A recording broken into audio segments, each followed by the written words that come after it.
The Bible. Is it hard to understand? When it comes to reading the Bible, the first thing that comes to mind is the fact that this is the Word of God.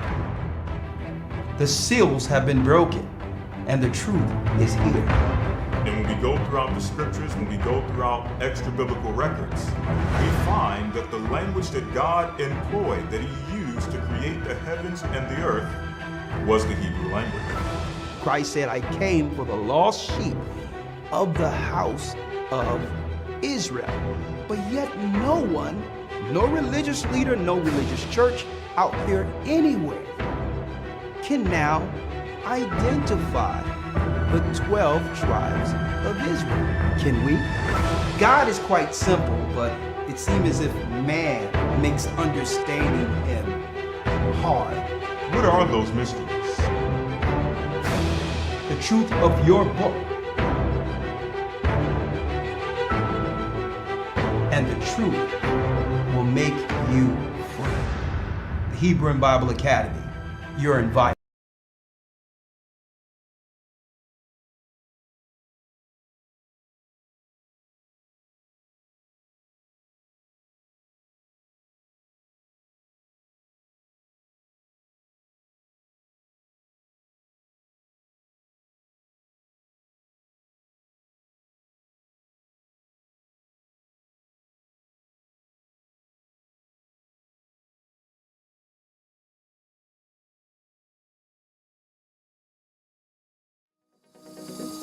Living in a strange land where we don't belong, subjugated to sin, they required a song. They came to our shores, took us away. Once kings and queens, relegated to slaves. Georgia, over the water, Jerusalem calling, she's our mother. I hear her calling for me, she's calling, exiled in Babylon, all alone. It's coming to me, I'm remembering.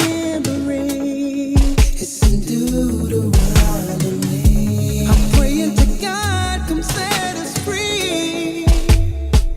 Set us free. The nation's programmed our brains to look the other way.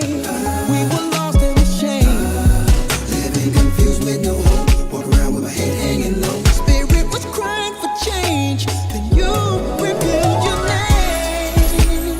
From the sides of the north, a strong wind carried me. Seen a vision of this beautiful land. In the midst of the wind, I heard the angels sing. Welcome back home. Welcome Zion. Welcome home, Zion. By the rivers of Babylon, there we sat down. Yea, we wept when we remembered Zion. We hanged our harps upon the willows in the midst thereof. For they that carried us away captive required of us a song, and they that wasted us required mirth, saying, sing us one of the songs of Zion.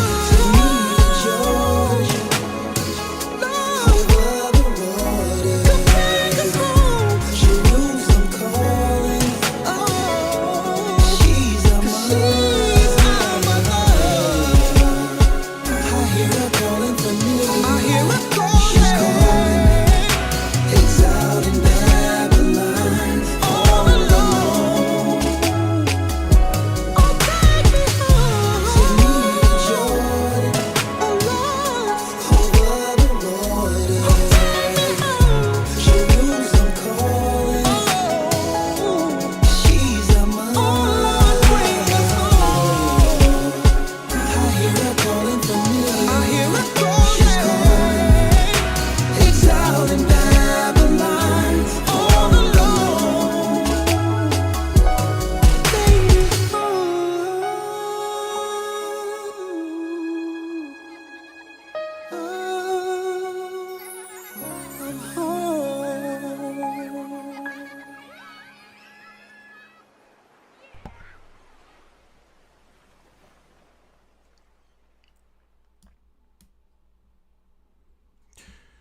Shalom, family, and welcome to our Friday evening Patreon check-in.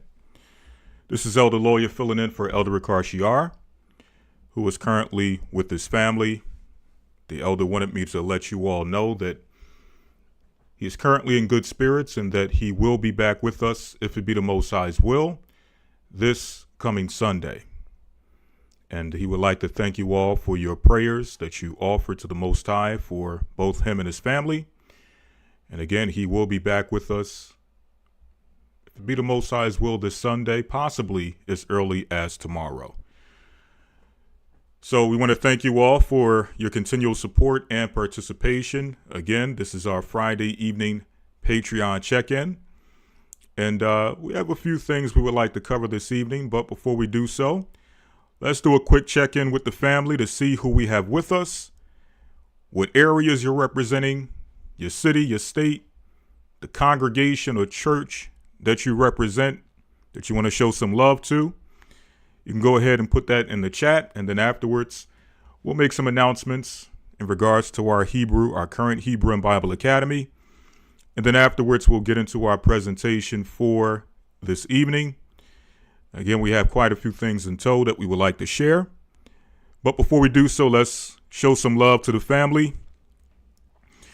Starting off, we got Shadiah War, representing Cincinnati, Ohio. Shalom to you and the family in Cincinnati. We got Hebrew Harris, also representing Cincinnati, Ohio. Shalom to you, brother, and Officer Hebrew Harris. Okay, I believe Shadiah War, Brother Shadiah War is, I believe he's also an officer. I could be mistaken, but again, shalom to you fellas. Representing the Cincinnati area under Deacon Yakad, and yes, shalom and much love to Deacon Yakad and the family in Cincinnati. We also got a mock from Cincinnati. Man, Cincinnati is thick in here today. All right, we got Maria GOCC representing Hampton, Georgia from GOCC ATL. Shalom to you, Sister Maria, and the family out there in the ATL, the GOCC congregation there under Bishop Baruch, Deacon Abdiel. Shalom to you, family, brothers and sisters who are there. We got Chayal Yasha'Allah representing, what's that? You got New Jersey and North Carolina. Okay, which one is it? All right, we got JC. While you figure that out, we got JC from GOCC Bahamas. Shalom to you and the family out there in the Bahamas. We got Patricia Manigun from Birmingham, Alabama. Shalom to you and the family out there in Birmingham. We got Yashara from Columbus, Ohio.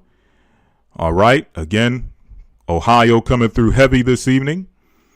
We got Vivian Johnson also from Alabama. So we got Alabama coming through pretty strong this evening.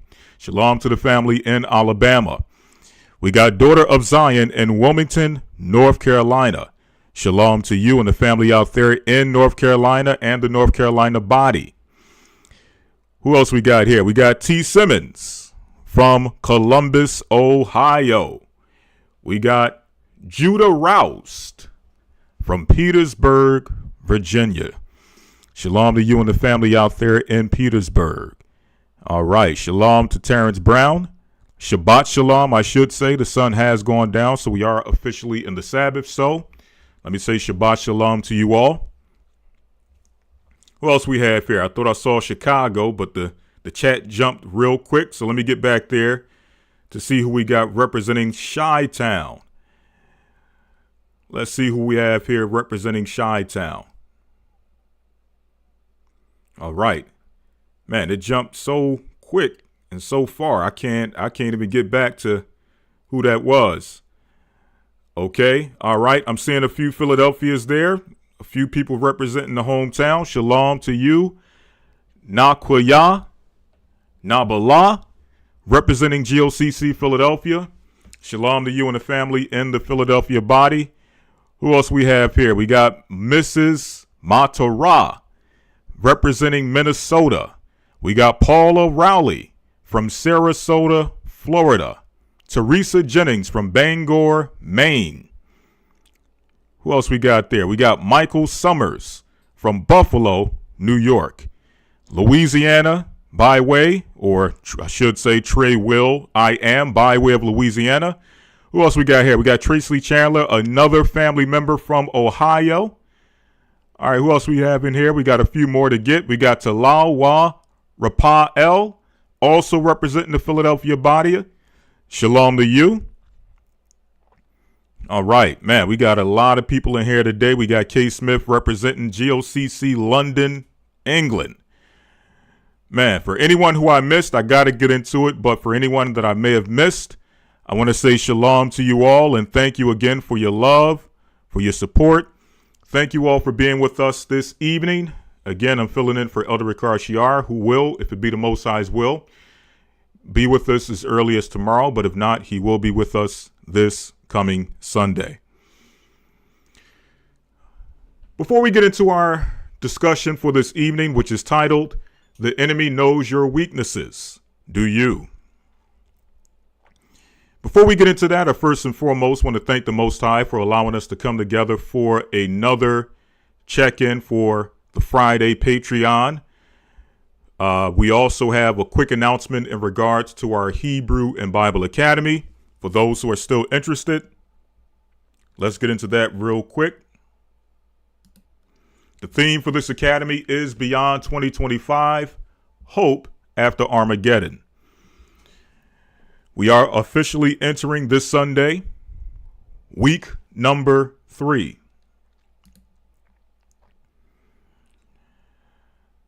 So to kind of give you some understanding to the theme for this academy, we're dealing with the understanding of Armageddon and the purpose of Armageddon. Why understanding Armageddon's purpose is key to hope, dispelling common misconceptions about total annihilation, Revelation 21 and 22, which is God's explicit promise, a new hope, a new heaven, and a new earth. The absence of tears, pain, and death, literal promise, what daily life could look like in a perfectly restored world, the promise of harmony, abundance, and direct contact with God, which is what we all desire, what we are laboring for, what we all pray for, and what we all hope to receive at the end of this. So we're all looking for life on a renewed earth, and that's what this whole academy is about. This coming Sunday, we're going to be going into a lesson titled The Promised Seed. We can't talk about the kingdom without first dealing with the seed or the nation to whom the kingdom was promised. And we understand that it is through that seed that we received the Messiah, and that the Messiah would fulfill all the prophecies and all the promises that would result and that would be fulfilled ultimately with his kingdom on earth. So that's going to be a very important lesson as we deal in this academy. Again, talking about life beyond 2025, life in the kingdom of Christ, his 1,000-year reign, and eventually the kingdom of heaven, which we all know, eyes have not seen, neither have ears heard, the things which the Most High have prepared. So if you're interested in this up and coming academy, please go to historytimes.org, where we have all the information that is necessary and needed in order to enroll in the academy. Okay. So let's get into it. Let's get into today's topic. Again, the topic of discussion is the enemy knows your weaknesses. Do you? What's the angle we're going to take with this particular discussion? Well, we're going to use a few examples, both relevant to today, but also we're going to use some examples from history. Although recent history, it's history nonetheless. And we're going to show that the enemy really hasn't changed his method of attacking and eventually causing the downfall. And when I say causing the downfall, meaning the enemy has methods, he has tactics, he has what the Bible calls wiles. Okay, by wiles, meaning the methodology that one would use in order to capture, to divide and conquer, and eventually destroy either a movement or an individual. And usually when we see the takedown happening before us, usually the first, the first thought process or the mode of operation is usually to look at things from the conspiratorial aspect. And when I say the conspiratorial aspect, I'm going to give you some examples, but basically what I mean is that when we see the takedown or we see the fall of a movement or we see the fall of an individual, usually we examine things from the perspective of, well, this is another classic case of the enemy at work. An enemy setting somebody up, an enemy charging a person of crimes they may have not committed.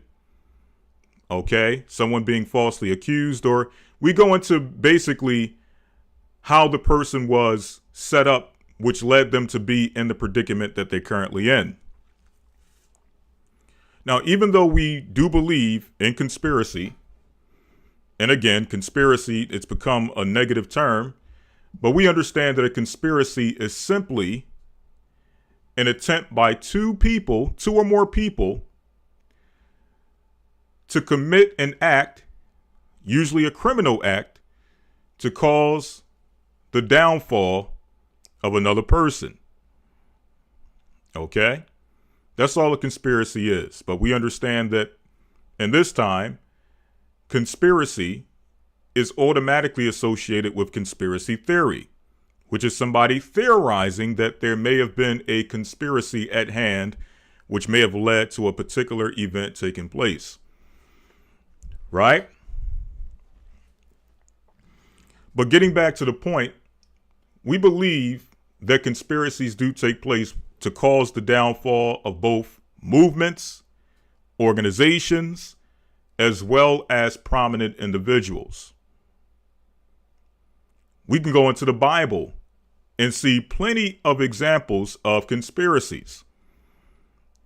We've seen the conspiracy of Joseph's brethren conspiring against him to have him sold eventually to the Egyptians.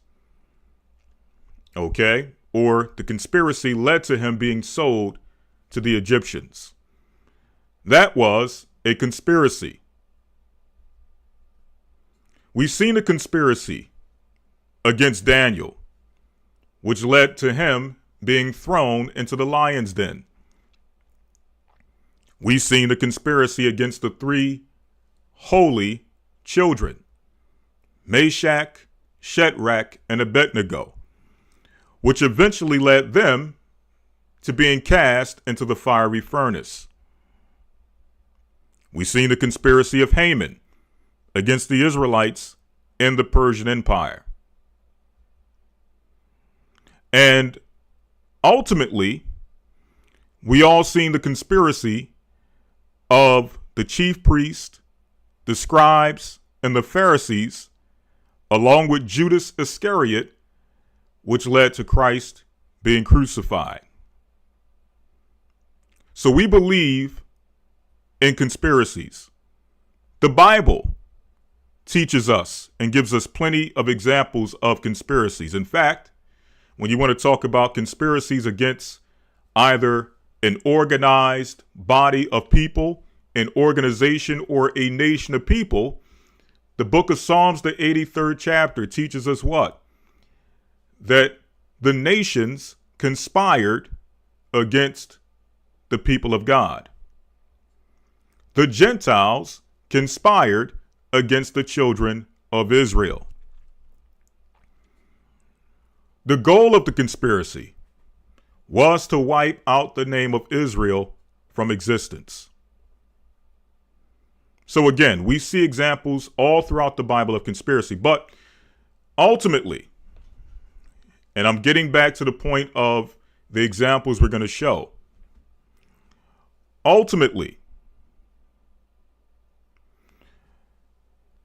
After looking at things from the conspiratorial aspect,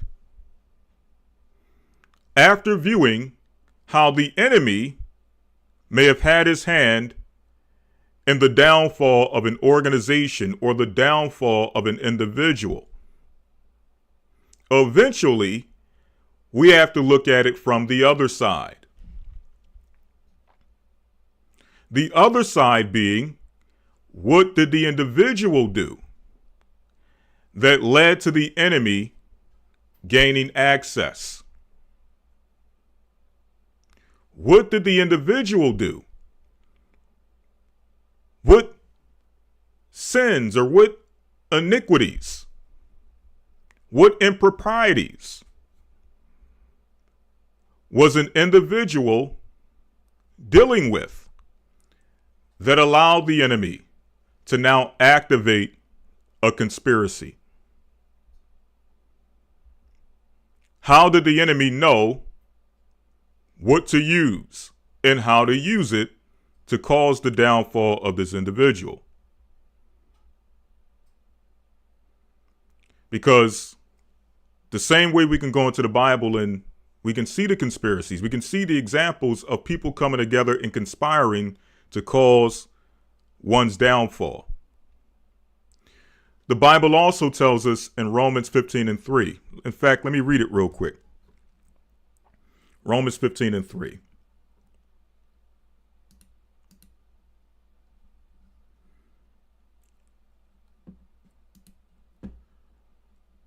The book of Romans, chapter 15, verse number 3.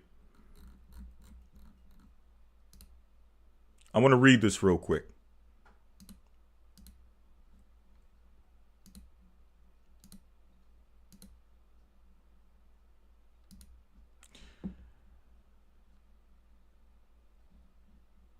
All right, that's 1 Corinthians. Let's get Romans 15:3. Let's make it Romans 15:4. For whatsoever things were written aforetime, meaning the things which were written from the past and documented in the past. Okay, just a moment.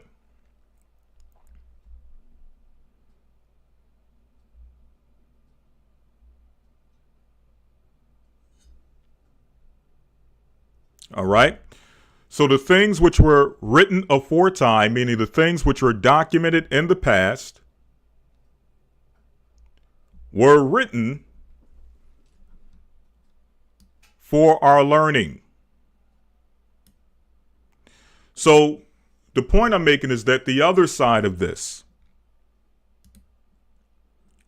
is that when we see certain things take place where a person falls before the world, or their sins and their iniquities, their transgressions, their improprieties, their shortcomings are documented for the whole world to see. After we look at how the enemy played a part in it and how the enemy came in with a conspiracy to eventually take them down for whatever reason, ultimately, we have to look at and examine what can we personally learn from the situation. There's only so much we can learn from the conspiratorial aspect of it. Okay? And there's a lot to be learned from that side of viewing things. And again, I'm going to give you all some examples. And we're going to show the examples on the other side. But there's only so much that you can learn. There's much to be learned from that side of things, but it's only so much that can be learned from that aspect. Like if you have an external force conspiring against you, right? There's only so much you can do to prevent, okay? And really, outside of praying to the Most High and seeking the Most High's protection, there's not much you can do when an outside force is conspiring and working against you to take you down. Right? But what you can learn, again, is what improprieties, what sins, what transgressions was the person engaging in that allowed the enemy to now find a door of entry into that person's circumference, into that person's life, so that now they can set a stronghold and eventually use and entrap this person. That's where we learn a lot of the necessary, much needed lessons that we can take away from it and say, well, these are the things that we can actually have control over. These are the things that we can actually prevent. These are mistakes that we can avoid so that we don't fall to the same exact destruction, perdition. Okay? What are some examples we're going to use? And after this, we're going to transition to the other side. What are some of the examples we're going to use?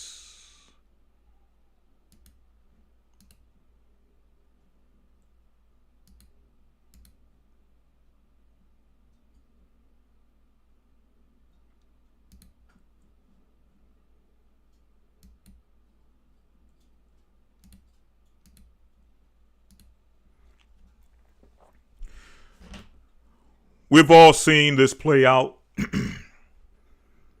We've all seen the outcome of this debacle, okay, that was set out for the world to see.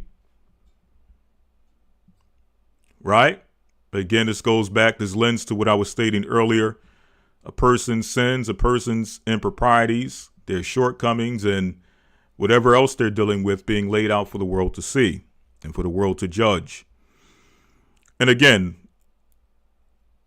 seeing how this all went down, we can get into the conspiratorial aspect of it and look at what elements were at play which led to this, okay, coming out, or the outcome that, eventually this brother received, which was a lengthy prison sentence. Okay, we can look at where the justice system was skewed. We can look at the railroading in the sense of a documentary coming out, and when you really get into the documentary and not deal with the emotion of it and the crying and all those things and the violins playing in the background, and you examine what people are saying, what you find is that you had people who at some point were complicit in the actions and for whatever reason is now using the documentary to excuse themselves and to provide excuses as to why at some point they were complicit, but now looking back on it, well, really we weren't complicit. It was really abuse or anything of that nature, right? Or things of that nature. So we can get into all of that. But ultimately, if we just deal with it from that perspective, there's only so much that we can learn. What about some of the things that were in this man's control? What about the environment that this man was operating in, that he had full control over? What about himself? There's certain things that he engaged in that at the end of the day he had full control over. And if he exercised self-control within himself, if he operated with an environment that was conducive for self-control, we can all agree that he probably wouldn't be in the situation he's in.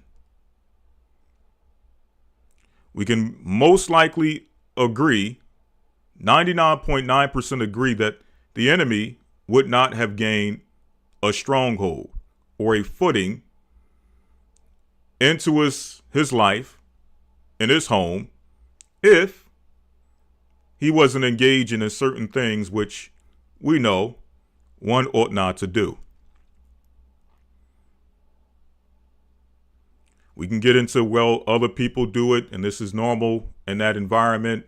This is normal in the industry, so on and so forth. And it is, but it's affecting him and it's not affecting the others, the hundreds or even thousands of others that are engaging in it. He's the one that's dealing with the brunt of the activity, or the brunt of the punishment for the activity. Okay? So ultimately, you have to look at, well, what's the activity that he engaged in that we can learn from? Right? What can we learn from this so that we don't make the same mistake, so that we don't fall to the same thing? And that's the position we're going to take in today's discussion. The enemy knew his weaknesses. The question is, did he?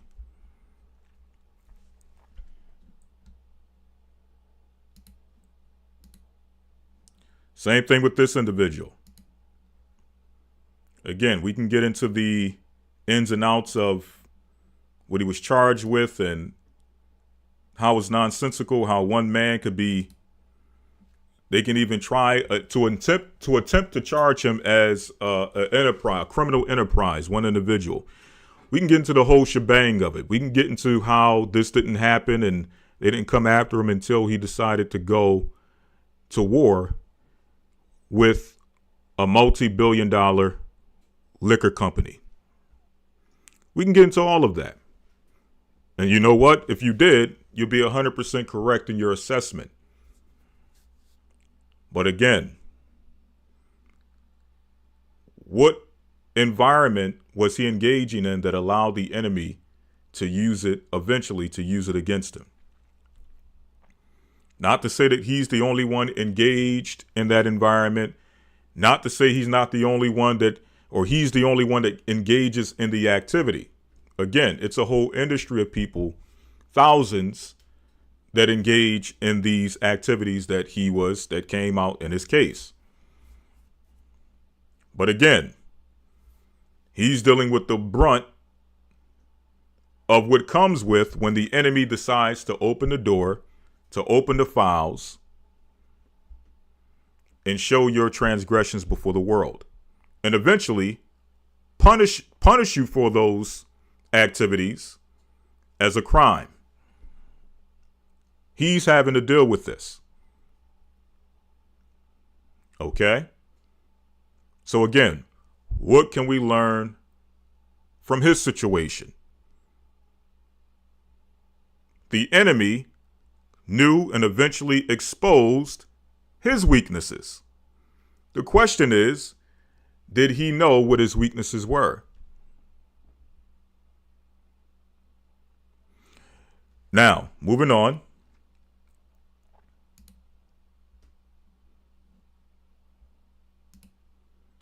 We see in this cat in the tabloids a lot for quite a few different things. Okay, the latest being an incident in which he is charged with, let's say, what term I want to use here. He's charged with doing bodily harm to someone who he employed.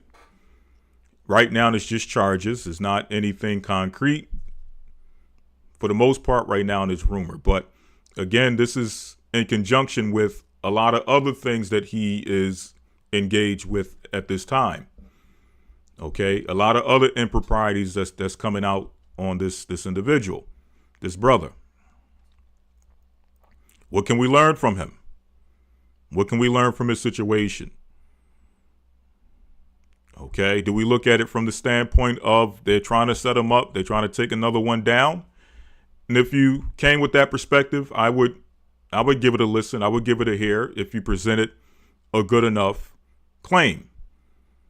But again, ultimately, what can you personally take from this situation that you can something concrete that you can take away and say that, well, regardless or not if it's a conspiracy to take this man down, what can I learn from the situation so that I don't end up in the same predicament? And then we're going to ask ourselves, are these accusations and these activities, are they exclusive to people in the entertainment industry? Is this the first time that we've had people who are considered prominent either in our communities for whatever reason? Is this the first time that they have been accused of certain activities that are deemed reprehensible? Is this the first time? And again, is it only exclusive to the entertainment world? What about the conscience world? The revolutionary world? The pro-black world? We'll put it that way, the conscious world. You're going to find out that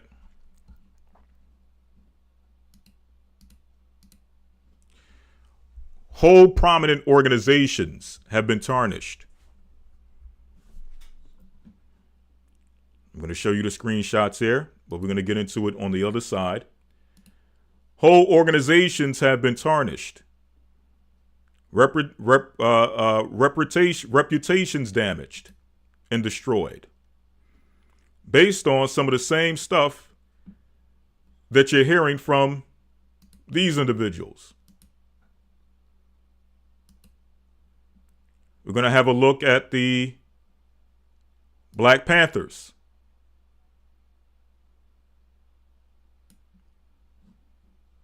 Okay, we're going to have a look at the Black Panthers.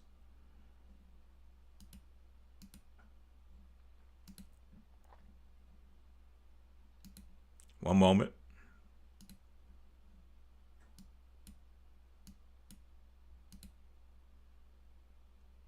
Let me get this to where there's an actual visual here. Okay. We're going to have a look at the Black Panthers.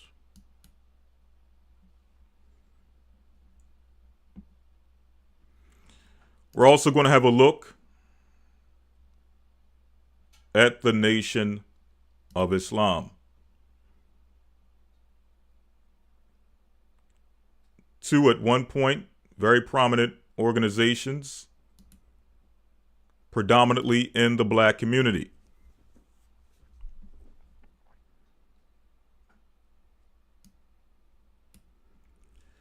What can we learn from all of either these individuals or these organizations? Lessons, real life lessons that we can take away from and say that these are things that if I abstain from,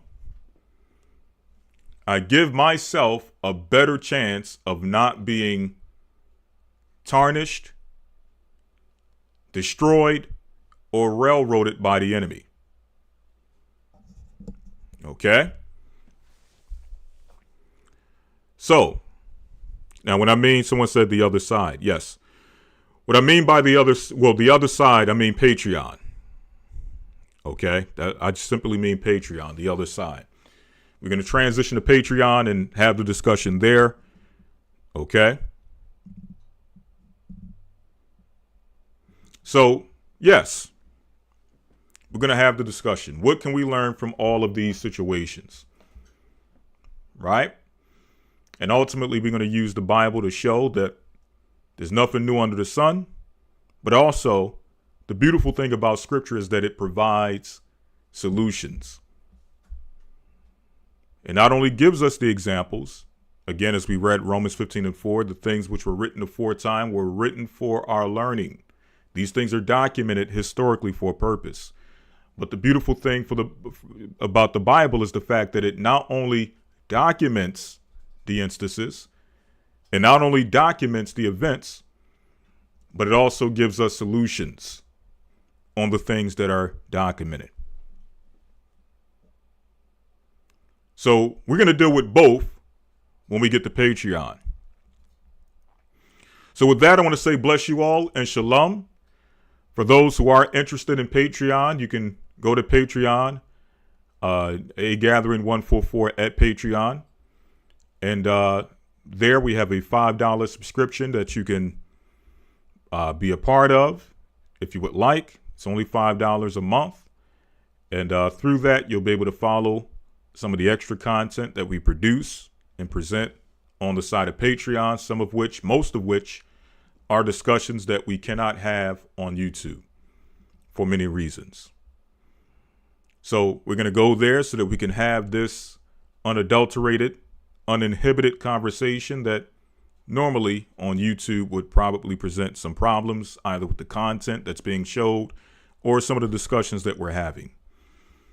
Okay, so let's do that very quickly. Again, I want to say bless you all and shalom. And if it be the Most High's will, we will see you not only tomorrow for the Shabbat, but we'll be back with you this coming Sunday in our Hebrew and Bible Academy. Again, if you're interested, we're only in week number 3. We're going to be going into the promised seed in the main lesson. And in the Hebrew lesson, we're going to be dealing with conversational or biblical Hebrew nouns. With that, I want to say bless you all, shalom, and may you all enjoy the rest of your evening. Shabbat shalom.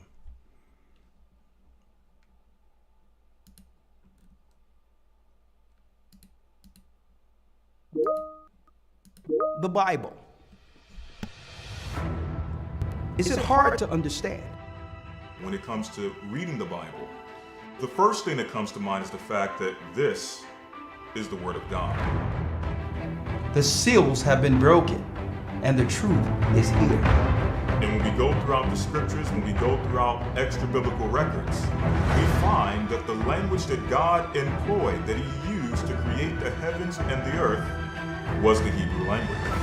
Christ said, I came for the lost sheep of the house of Israel. But yet no one, no religious leader, no religious church out there anywhere can now identify the 12 tribes of Israel. Can we? God is quite simple, but it seems as if man makes understanding him hard. What are those mysteries? The truth of your book and the truth will make you free. The Hebrew and Bible Academy. You're invited.